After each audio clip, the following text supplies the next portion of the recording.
I meet Dallas McCarver? Okay, so obviously a lot of the people had seen him turn pro as a very young, guy.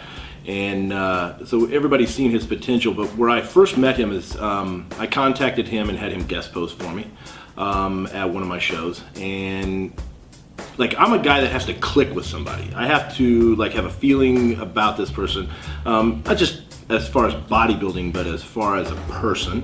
And I thought he was one of the most down-to-earth, good people that I had ever met within this industry.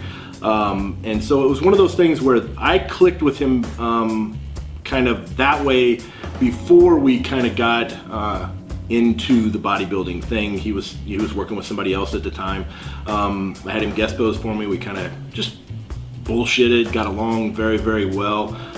There had been some times where, I'd offered to, give him my opinion on certain things and tried to pass along as much information as I as possibly could. And it's kind of weird too, because I had always been almost kind of criticized for not passing along information. And the reason I've done that is because people take things differently. They will take certain types of information, and then the way they actually take it in, the way they perceive it, can be different than the way it's actually meant to be utilized. So I've always been very standoffish. I know a lot of the other trainers who kind of criticized me for that, but he was somebody that I felt very comfortable explaining things to and passing along information to right from the get-go. So that was kind of my first initial meeting, was when he guest posed for me, and then things clicked very easily from there. How did I decide to work with Dallas? There was a couple things.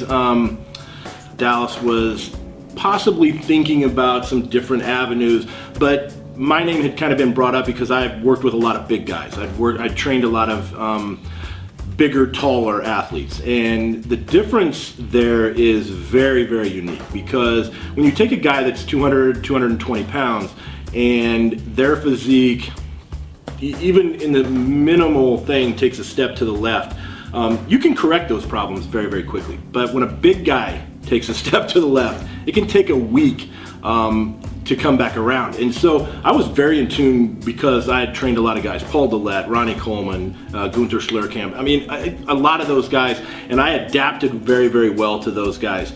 I had talked with Dallas, in the past, not really about working with, but again, about information, about, kind of certain things. And then when Dallas contacted me, it was just like a foregone conclusion. He was probably one of the only guys within this industry that I really thought had the potential to really go somewhere as far as where I could see his physique going. I mean, there's a lot of guys, but he's a young guy, so he's obviously not even come close to meeting and kind of tapping into where he's at. I mean, he's got a long way still to go.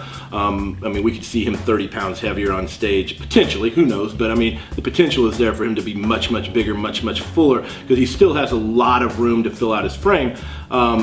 But I'll tell you, I mean, he was one of those guys right off the bat that when I looked at him and when I seen what he had done, I had kind of had an idea of what he had been doing to get there. I knew from the get-go that by putting everything together, by having his body really balanced out, we could see something very, very unique that we had not seen happen maybe since Ronnie. How has it been working with Dallas? I'll tell you, here's the thing, when I look at an athlete, I look at a lot of aspects, and one of the keys is I have to get along with that athlete. I have to click, there has to be something there. I'm not gonna take on an athlete because I look at a guy and be like, man, this guy's gonna be a paycheck for me, or this guy's gonna be somebody that I can really showcase and drive amateurs to me that I can make money off of. I have to click with the guy. I have to really believe in this kid, and I have to believe that his heart and soul is 100% in it. When I watched him train, you have to believe that this kid is 100%. Everything he does, and there was so many reflections of Ronnie that little things. Even when he talked, he would say certain things, and I'll be like, holy shit, that's kind of deja vu.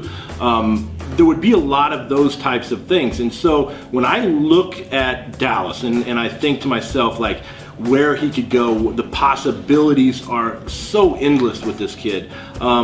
it gets me excited, and that's something, I'll be honest, like that's something that maybe I had even missed a little bit. Like I became very repetitive within the sport. I gave 100% in everything that I did, but it's tough. I mean, it's tough to stay motivated.